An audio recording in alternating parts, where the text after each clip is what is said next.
বাজান, ওই দিকটার খবর কি? একটু আগে সোলেমান মৃধা মুসলিম সরকার বাড়ি থেকে গেছে। লীলাবতী সরকার কি তারে দাদা ভাইয়ের ঠিকানা দিছে?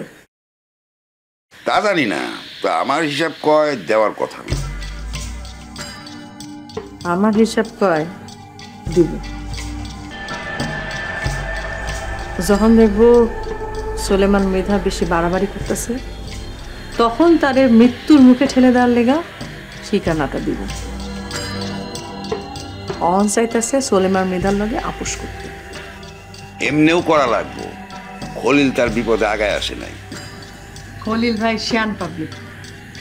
খলিল ভাই এখন লীলাবতী সরকারের পাশে থাকবো। আগে দেখবো লীলাবতী সরকার কি করে। বোরহানের কি করবে? হ্যাঁ, তখন লীলাবতী সরকারের লগে ভিড়ছে। আমি নিজেও চাই বোরহান লীলাবতী সরকারের লগে কাম করে। চান্দুরে পাইলে বোরহানের নিব না লীলাবতী সরকার। চান্দুরে কোনোদিনও পাইব না লীলাবতী সরকার। কিন্তু আব্বাস বেগ যদি ফিরে না আসে? আইব, অবশ্যই ফিরে আইব। কিন্তু সে আব্বাস বেগরে আমরা চিনতে পারুম কি না সেটাই সন্দেহ। বুঝলাম না আপনার কথা আম্মা। বুঝবেন, সব বুঝবেন। আগে ফিরে আসুক, তখন পয়েন্টে পয়েন্টে সব বুঝাই দেবেন কথা। ঠিক আছে, আপনি একটু লীলাবতী সরকারের ফোন দিন। ফোন দিবেন? হ্যাঁ আম্মা, ফোন দিয়ে সোলেমান মৃধারে দাদাভাইয়ের ঠিকানা দিয়ে দিতে পারবো। যাইতে তো পারবোই না, রাস্তায় মরবো। সোলেমান মৃধার মরা দরকার। এতদিন মনে করছিলাম জেলে থেকে ভালো হয়ে গেছে, এখন দেখি যে জেলে থেকে আরো বেশি খারাপ হয়ে গেছে। আরে আগে তো তার হয়ে কাম করতো মুসলিম সরকার, এখন তো আর মুসলিম সরকার নাই, তাই একলা মাটি নাইমা পড়ছে। এর লেগে তো কইতেছি আপনি লীলাবতী সরকারের ফোন লাগান। যমুনা রেফ্রিজারেটর, খাবার ফ্রেশ তো লাইফ জম্পেশ।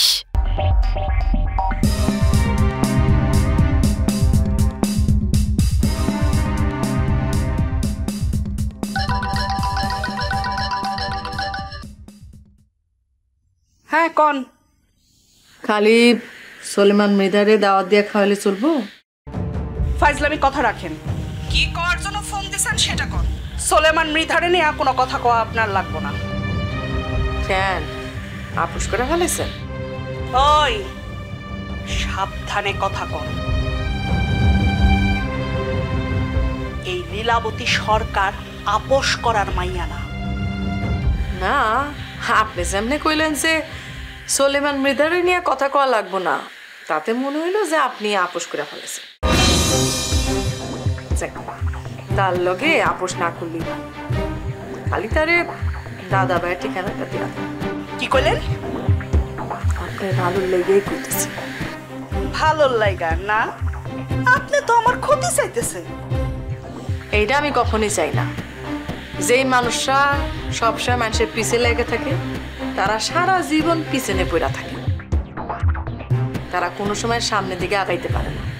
এই কথাটা আমি মনে প্রাণে বিশ্বাস করি, তাই মানুষের পিছে লাগে না। জ্ঞান একটু আপনার বেশি হয়ে গেছে না? মানুষ আমারে জ্ঞানী বানায় ফেলেছে, এত বেশি আঘাত করছে যে আত্মরক্ষার জন্য একটা শক্তি বানায় ফেলেছে। আপনার কথা শেষ হলে ফোনটা আপনি রাখেন। পরামর্শ যখন নিবেন না, তখন তো রাহাই ভালো। আমি সুজনের পরামর্শ নেই, দুর্জনের পরামর্শ আমি নেই না। যারা আপনার সুজন না, তাগর পরামর্শই না। কি করলেন আপনি?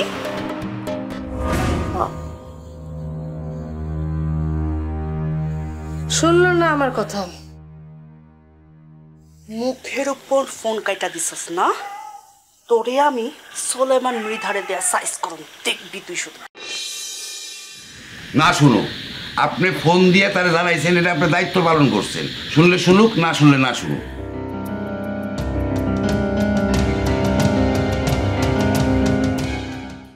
বকুলপুর টিভিতে প্রচারিত হওয়ার পূর্বেই সম্পূর্ণ নতুন এপিসোড দেখুন শুধুমাত্র দীপ্ত প্লেতে।